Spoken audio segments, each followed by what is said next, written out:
کیونکہ آپ دیکھتے ہیں کہ ہماری سوسائٹی اب بہت مکسڈ ہو چکی ہے، مرد اور خواتین مل جل کر کام کر رہے ہوتے ہیں، آفس انوائرمنٹس ہوتی ہیں، تو بیوی کو کلیئرٹی سے پتہ ہونا چاہیے اور شوہر کو بھی کلیئرٹی سے پتہ ہونا چاہیے کہ آپ کہاں پر ہیں اور کیا کام کر رہے ہیں. اس میں ہماری اپنی سیفٹی ہوتی ہے.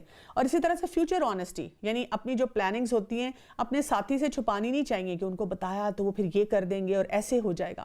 ہن لباس لکم وانتم لباس لہن، وہ تمہارا لباس ہیں اور تم ان کے لباس ہو. تمہاری پوشیدہ خیانتوں کو اللہ تعالیٰ نے معلوم کر لیا ہے، اس نے تمہاری توبہ قبول فرما کر تم سے درگزر فرما لیا. اب تمہیں ان سے مباشرت کی اور اللہ کی لکھی ہوئی چیز کو تلاش کرنے کی اجازت ہے، اور تم کھاتے پیتے رہو یہاں تک کہ صبح کا سفید دھاگا سیاہ دھاگے سے ظاہر ہو جائے، پھر رات تک روزے کو پورا کرو اور عورتوں سے اس وقت مباشرت نہ کرو جبکہ تم مسجد میں اعتکاف میں ہو، یہ اللہ کی حدیں ہیں، تم ان کے قریب بھی نہ جاؤ. اسی طرح اللہ تعالیٰ اپنی آیات لوگوں کے لیے بیان کرتا ہے تاکہ وہ تقوی اختیار کریں. ایک دوسرے کا مال ناحق نہ کھایا کرو، نہ حاکموں کو رشوت دے کر کسی کا کچھ مال ظلم و ستم سے اپنا کر لیا کرو، حالانکہ تم جانتے ہو لوگ تم سے چاند کے بارے میں سوال کرتے ہیں. تم کہو کہ یہ لوگوں کی عبادت کے وقت اور حج کے موسم کے لیے ہیں.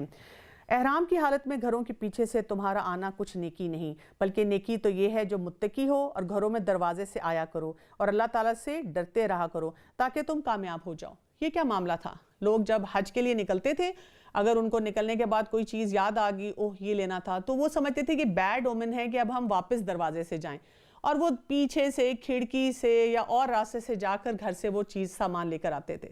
تو مسلمان جو ہوتا ہے نا، وہ اس قسم کے توہمات سے، سپرسٹیشن سے اپنے آپ کو بچا کے رکھتا ہے. آپ جا رہے ہیں اور آپ کہتے ہیں اوہ کالی بلی راستہ کاٹ گئی، اوہ 13 نمبر ہے، اوہ یہ چیز سامنے آ گئی، یہ منحوس ہے، یہ میرا لکی سٹار ہے، اور یہ میرا لکی سٹون ہے، اور یہ لکی کلر ہے.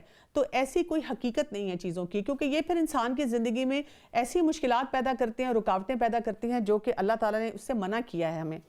اللہ کے راستے میں لڑو ان سے جو تم سے لڑتے ہیں، اور زیادتی نہ کرو کیونکہ اللہ تعالیٰ زیادتی کرنے والوں کو پسند نہیں کرتا. وَقَاتِلُوا فِي سَبِيلِ اللَّهِ، اللہ کے راستے میں جنگ کرو. ہم دیکھتے ہیں کہ سورہ البقرہ میں جو مضامین ہیں جس میں عبادت کے اوپر فوکس ہے، معاملات کے اوپر ہے، خرچ کے اوپر ہے، اور قتال کی بات بھی یہاں پر آتی ہے. 13 برس جب کہ مسلمان بہت مشکل میں تھے اور مکہ میں رہ رہے تھے، تو وہاں پر ان کو کہا گیا تھا کفو ایدیکم، اپنے ہاتھوں کو باندھ کے رکھو. یعنی جب ان کو کچھ کہا جا رہا ہے، یہ مشکل سچویشن ہوتی ہے کہ جب کوئی آپ کو بلی کر رہا ہے، آپ کو تنگ کر رہا ہے، اور آپ سمجھتے ہیں کہ آپ اس سے مقابلہ کر سکتے ہیں، اور آپ کو کہا گیا ہے کہ آپ نے جواب نہیں دینا، آپ نے خاموشی سے اپنے ایمان کے اوپر کام کرنا ہے. اور اب اس کے بعد کیا کہہ دیا گیا کہ یہ اب وقت آ گیا ہے کہ آپ جو ہے جائیں اور ان کے ساتھ اب جنگ کریں. تو اسلام میں جو جہاد ہے وہ ذاتی اغراض و مقاصد کے لیے نہیں ہوتی ہے، اس کے کچھ شرائط ہیں، ضوابط ہیں، آداب ہیں، اور اس کی لمبی فہرست ہے. جیسے میدان جنگ میں دشمن پر بھی زیادتی نہیں کی جا سکتی، بچوں اور عورتوں کو قتل نہیں کیا جا سکتا، لاشیں جو ہیں ان کو میوٹیلیٹ نہیں کیا جا سکتا، بلا وجہ مال اور املاک کو نقصان نہیں پہنچایا جا سکتا. آپ پوری ہسٹری دیکھ لیں گے کہ مسلمانوں نے جب بھی جنگ میں وہ شامل ہوئے ہیں، ان پورے کوڈ آف کنڈکٹ کے ساتھ گئے ہیں، اور ہمیشہ سے اپنا بہترین طریقے سے جو ہے کام معاملہ کیا ہے، اس لیے کہ جو وہ جنگ ہوتی ہے وہ اپنے ذاتی غرض کے لیے نہیں ہوتی. انس رضی اللہ عنہ سے روایت ہے، اللہ کے رسول صلی اللہ علیہ وآلہ وسلم جہادی لشکر سے انہوں نے فرمایا، اللہ کا نام لے کر اور اللہ کے رسول کے طریقے پہ نکلو. کیا طریقہ ہوگا وہ؟ یعنی جو دعائیں پڑھنی چاہیے، جس طریقے سے انسان کو نکلنا چاہیے، جو نیت اپنانی چاہیے. کسی عمر رسیدہ ضعیف کو قتل نہ کرو، کسی بچے کو، نہ چھوٹے کو، اور نہ ہی کسی عورت کو قتل کرو. خیانت نہ کرو، مال غنیمت ایک جگہ جمع کرو، نیکی اور احسان کرو، بے شک اللہ تعالیٰ نیکی کرنے والوں کو پسند کرتا ہے. لیکن یہ کام کون کرے گا نا؟ وہ شخص کرے گا جس نے اپنی عام زندگی میں بھی ان پیرامیٹرز کو سمجھا ہوگا کہ مجھے اللہ کا بندہ بن کر کیسے رہنا ہے.